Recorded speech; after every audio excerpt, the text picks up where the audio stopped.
Goeiemôre vriende en baie welkom by ons oordenkings op hierdie maandagoggend. Ja, lekker koeler dag by ons, klein bietjie reën in die nag gehad. So ek hoop daar by jou is dit ook 'n mooi dag. Ons gaan voort met Johannes 12 vanaf vers 47. En as iemand my woorde hoor en dit nie bewaar nie, veroordeel ek hom nie. Want ek het nie gekom om die wêreld te veroordeel nie, maar om die wêreld te verlos.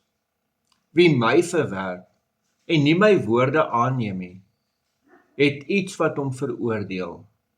Die woord wat ek gespreek het, dit sal hom op die laaste dag veroordeel. Ek het immers nie uit my eie gepraat nie, maar die Vader wat my gestuur het self vir my 'n opdrag gegee oor wat ek moet sê en wat ek moet verkondig. En ek weet dat sy opdrag die ewige lewe is. Wat ek dus sê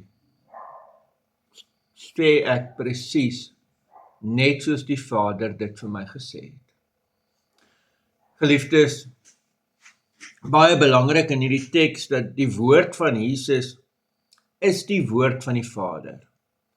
Daar is nie 'n onderskeid nie. Jesus sê net wat die Vader vir hom gesê het om te sê. En Jesus verkondig dan dit wat die Vader gesê het hy moet verkondig, die ewige lewe.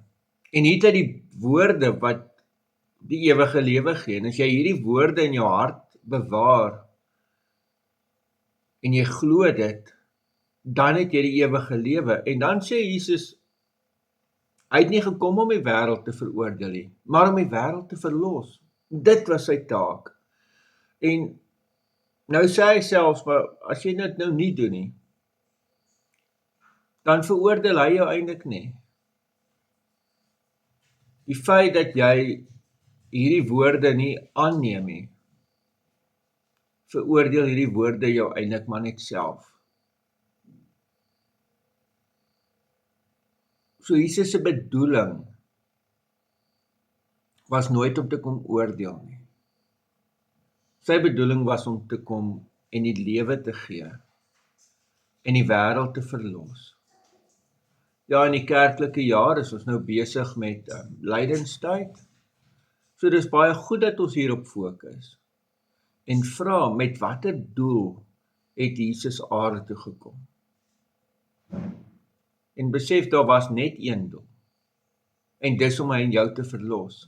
Jesus het van die begin af aarde toe gekom om gekruisig te word, om vir my en jou sonde te sterf, om ons te verlos en ons te red.